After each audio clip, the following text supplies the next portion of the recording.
तो सबसे पहले 2.1 एक्सरसाइज को शुरू करें उससे पहले कुछ चीज़ों के बारे में जानकारी हमारे पास होनी चाहिए, और वो कुछ चीज़ें क्या है जिसके बारे में हमारे पास जानकारी होना चाहिए, वो है बहुपद के बारे में।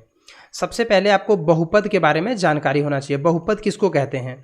जब आप इस प्रकार से कोई भी चीज़ को देखते हैं तो ये बहुपद है, ये जो है ये बहुपद है, इसको हम लोग बहुपद बोलेंगे। इसी प्रकार से अगर आप ऐसी कोई भी चीज़ को देखते हैं तो ये भी एक प्रकार का बहुपद है। तो ये सारी चीज़ें जो है वो बहुपद है।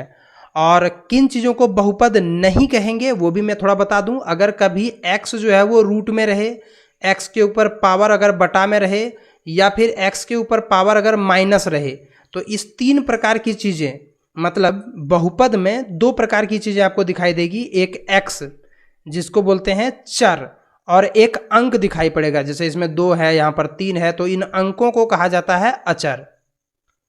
तो ये जो चर है, चर के ऊपर रूट नहीं होना चाहिए, बटा में पावर नहीं होना चाहिए, माइनस में पावर नहीं होना चाहिए।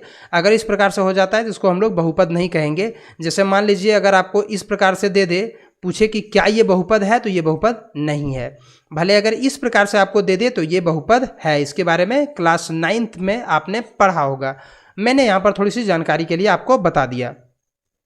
अब बहुपद के घात के बारे में थोड़ा सा देखते हैं कि बहुपद का घात किसको बोलते हैं। जैसे हमारे पास एक यहाँ पर बहुपद है,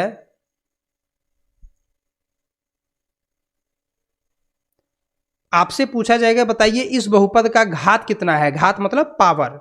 तो हम लिखेंगे इस बहुपद का घात, इस बहुपद का घात जो होगा वो सबसे मैक्सिमम जो होगा। जैसे यहाँ अधिकतम कितना है 4, तो हम लिखेंगे इस बहुपद का घात कितना है 4।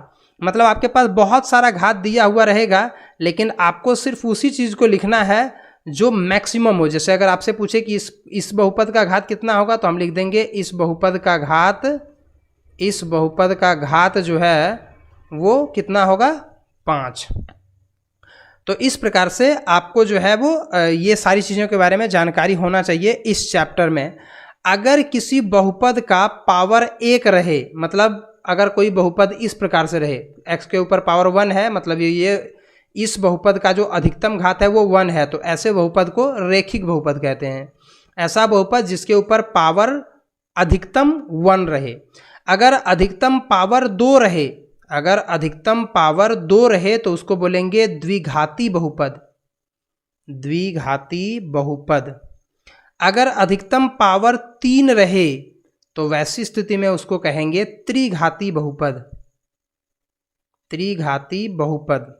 ये सारी चीज़ें जो है वो आपके बारे में आपको पता होना चाहिए। अब हम लोग चलेंगे सीधा सीधी एक्सरसाइज 2.1 पर। तो एक्सरसाइज 2.1 को अगर हम बनाएं तो एक्सरसाइज 2.1 में आप देख सकते हैं कि इस प्रकार का क्वेश्चन दिया हुआ है। तो एक्सरसाइज 2.1 में इस प्रकार का क्वेश्चन दिया हुआ है। यहाँ पूछा जा रहा है कि y बराबर px है तो शून्यकों की संख्या ज्ञात कीजिए। तो अगर कभी आपके सामने इस प्रकार से क्वेश्चन दे दिया जाए और बोले कि बताओ इसमें शून्यकों की संख्या बताओ, y बराबर px, तो शून्यकों की संख्या बताओ, तो ये वाला हम लोग बोलते हैं x अक्ष और इसको बोलते हैं हम लोग y अक्ष।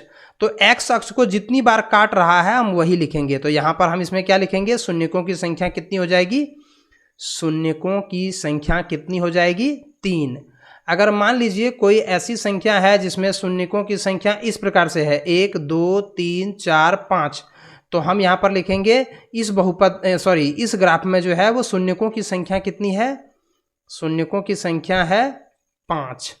तो x अक्ष को कितनी बार ये ग्राफ काट रहा है वही आपको लिखना है। तो आप यहाँ पर देखिए इसमें x ग्राफ को कोई काट ही नहीं रहा है इसको, तो इसीलिए इसमें जो शून्यकों की संख्या है वो कितनी हो जाएगी 0। शून्यकों की संख्या हो जाएगी 0, क्योंकि इसमें x जो है वो काट ही नहीं रहा। इसमें आप देख सकते हैं एक जगह पर x को काट रहा है, यहाँ जो कट रहा है ये y को काट रहा है, ये वाला रेखा y है। तो हम इसमें लिखेंगे शून्यकों की संख्या 1, इसमें लिखेंगे शून्यकों की संख्या 3, इसमें लिखेंगे शून्यकों की संख्या एक जगह 2 जगह यानी 2, इसमें 1 2 3 4 जगह, इसमें लिखेंगे 1 2 और 3 जगह। तो इस प्रकार से हम लोग शून्यकों की संख्या को जो है वो ज्ञात कर सकते हैं कि कितनी शून्यकों की संख्या इसमें है।